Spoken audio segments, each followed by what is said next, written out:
Todos, good afternoon.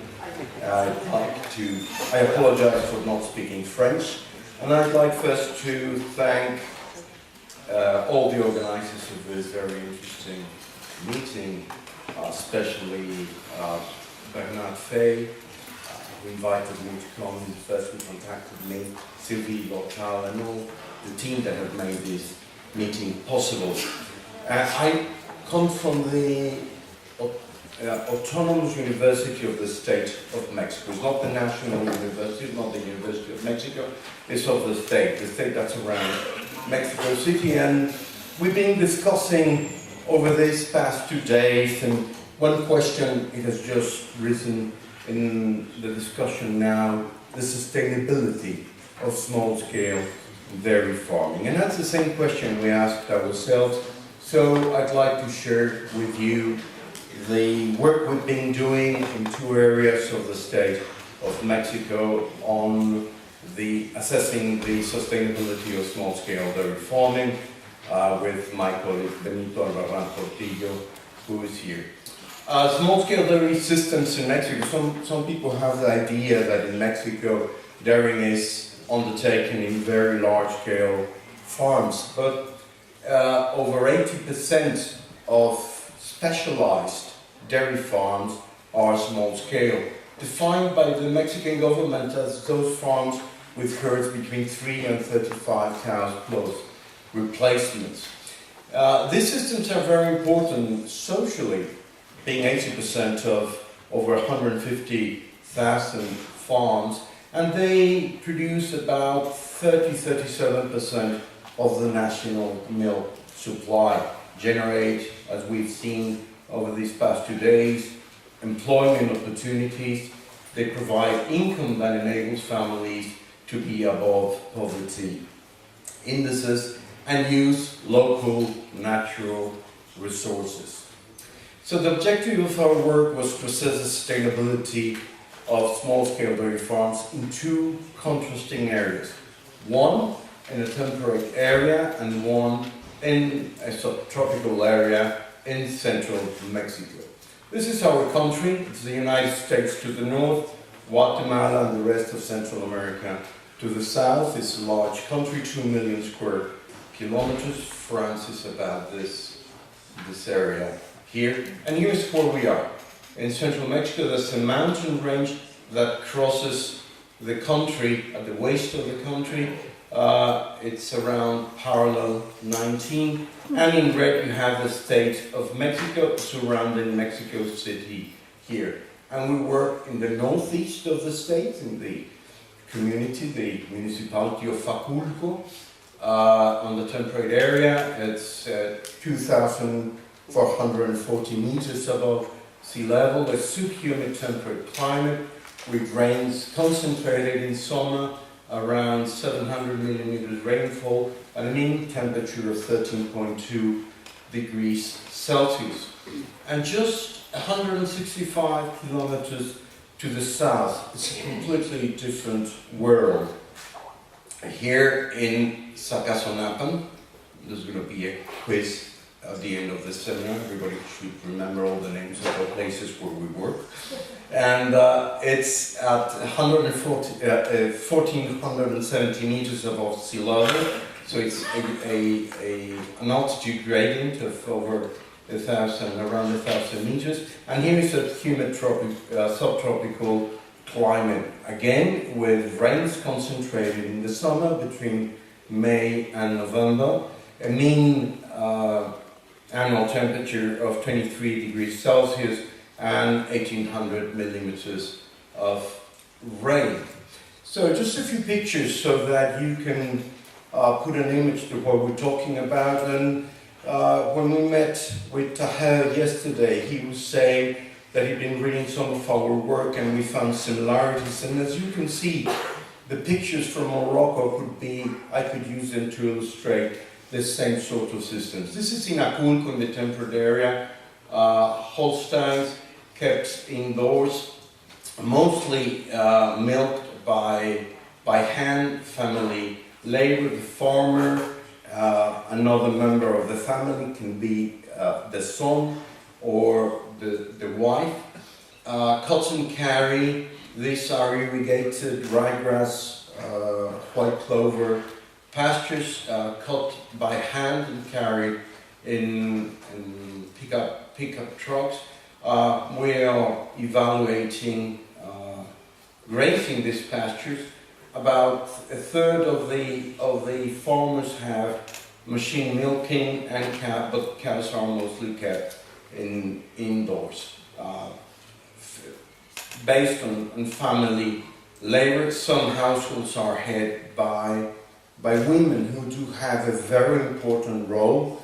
They help with milking. They're usually responsible for cleaning all the milking utensils. They're responsible for selecting the seed for maize, but they always see themselves as helping their husbands, unless their husbands are unable to work, like Yolanda's husband, who's just sitting there. Apparently he's ill, but we still don't know what's his ailment. Happy farmer. And this is the subtropical layer. Completely different environment. Lush pastures, lush grasslands and forage during the rainy season, and nothing during the dry season. High temperatures based initially on Zebu cattle that has been crossbred with Holsteins, and more recently basically taken over by brown Swiss cows, like pure brown Swiss, leaving behind Zebu crossbreds. And it's an agroforestry system based on grazing natural grasslands and introduce African star grass with trees and shrubs that do play a very important role in the feeding of the cows during the dry season, when grass basically disappears, dries out, and farmers spend a lot of money in buying supplements for the animals. So we looked for different methods for assessing sustainability, and we found the IDEA method, the indicators de durabilité des exploitations agricoles. It's a French method developed by Lionel Villaine, Frédéric Sam, and other colleagues here in France, and we've done some adaptations to our local conditions. The IDEA method has 17 objectives in the 3 scales of sustainability: the agroecological, the socio-territorial, and the economic, divided in 10 components and 42 indicators. Each scale has 3 or 4 components, and the sum of the scores for each of the components adds up to 100 for each scale. And the sustainability is considered to be the lowest, the lowest score on the scale that gets the lowest scores. Here are some of the indicators that we did not include in the assessment in the temperate areas, because they like multi-activities and services provided by the farm, like agrotourism or demonstration farms that we do not have in our areas. And here's some other results. This is the farm characteristics. In the temperate zone, farmers have a mean area of 6.2 hectares, of which about 1.5 hectares or 2 hectares are irrigated pastures. They have on average 11 cows, of which 9 are on production, and a mean yield of 13.8, 14 liters of milk per cow per day, at a cost of 0.23 euros per liter, and sold at a price of 0.27 euros per liter. 2.5 members of the family per farm. Most farms, 2 members of the family work, and about a quarter to a third of the farms, there's a third member of the family working. Milk, 3.6% fat and 3.1% protein. In the subtropical area, population density is less than in the highlands. Farms are larger, 10 times larger, 68 hectares, although it's 68 hectares of rough country, of which 50 hectares are on natural grasslands or African star pastures. On average, 13 cows milking, 7 cows milking. It's a dual-purpose system. There's a poster that we can all look at later that shows that 46% of income comes from the cows, about 46%, 50% of the income comes from the sale of the bull calves, and but the cows pay for the upkeep of the farm, provide family with a daily income, while the sale of calves is just once or maybe twice per year. The cost of production is very similar, but their farmers get a higher price for their milk. Most of the milk in both areas is sold to cheese makers, to traditional cheese makers. In the temperate zone, farmers make fresh cheeses, Oaxaca type, which is a filata paste cheese, and some other traditional Mexican cheeses. And in the south, it's what's called an aged cheese. It's a dry tropical cheese, which is very salted. Some farmers make their own cheese, but mostly they sell their milk to the cheese makers, either directly or through local vendors that buy to the farmers and then take the milk to the cheese factories. 2 members of the family work at the farms, and milk composition is very similar, 3.6% fat and about 3% protein. And these are the results from the assessment of sustainability. Is the rainy season in Acapulco, in the temperate area, and the rainy season in Zacatecas. I mean, we can see the components: diversity, organization of space, farming practices, quality of the products and the land, employment and services, ethics and human development, economic viability, independence, transferability, and economic efficiency. The farmers in Acapulco have high scores for diversity. Most farmers keep a number of animal species besides dairy cows, and in terms of independence, there are no financial services for small farmers. They cannot get loans, so they are not in debt, so they are independent. While in terms of the economic efficiency and economic viability, they have lower scores of sustainability, with medium scores in the other indicators. Similarly, in the tropical area, in the rainy season, we have high scores for diversity, organization of space, farming practices, ethics and human development, with lower scores for efficiency and economic viability, with a very low score for transferability. In difference with what we find in the temperate areas, farmers in the tropical area are not hopeful for the future of their farms. They don't see their farms move. So the lowest score is on the economic scale in the temperate area and also in the tropical area, with a score of 52 for the temperate area in Acapulco and a score of 64 in Zacatecas. So we could say that in the rainy season these systems are medium sustainable. In the dry season we see again this weather diagrams. Again, it's the economic efficiency and the economic variability that have the lower scores.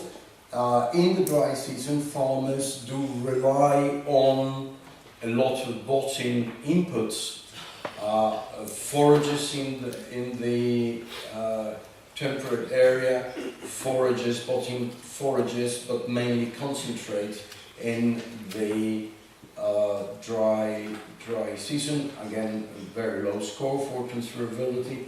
And again, it's the economic scale which is the lowest score, with 48 for the temperate area and 56 for the subtropical area. We conclude that the high sustainability score is in the rainy season for both areas, when there is a low reliance on external inputs. In contrast with the dry season, where the lack of forages increases the reliance in external inputs, mostly concentrates. In the temperate area, bolting concentrates can represent about 70% of the cash expenditures of the farm. The agroecological scale obtained the highest scores given the diversity of species, the use of manure as organic fertilizer. The weaknesses are reliance on fossil fuels, no crop rotation in the temperate area, and the high use of agrochemicals in the maize crop in both areas. Strengths in the socio-territorial scale are the good values of milk components. There's a problem of hygiene of the milk, very high bacterial counts, but no price incentives to improve. Strong community linkages, good access to the farms, and the generation of self-employment, as well as both permanent and temporary employment in the area. Weaknesses, as I mentioned, are high reliance on external inputs, work intensity, and skepticism on the future of the farms, particularly in the subtropical area. The major weaknesses in the economic scale of both systems, of the systems in both areas and in both seasons, due to low economic efficiency and low level of management skills of farmers to improve the systems. They see their only way forward as with increases in the price of milk. Increases in the price of milk that have not happened over the years. There's been a very sharp increase in the cost of inputs, with a very low increase in the price of milk.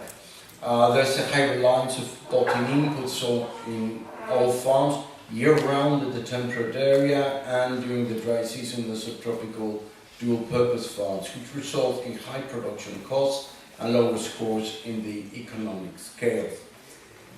This allows us to identify areas of intervention, mostly in terms of reducing cost of production, that can increase the score in the economic scale. I mentioned at the beginning that we are evaluating, implementing grazing of those cotton carry pastures in the temperate area, and in doing so the cost of production is reduced by between 25 and 32%.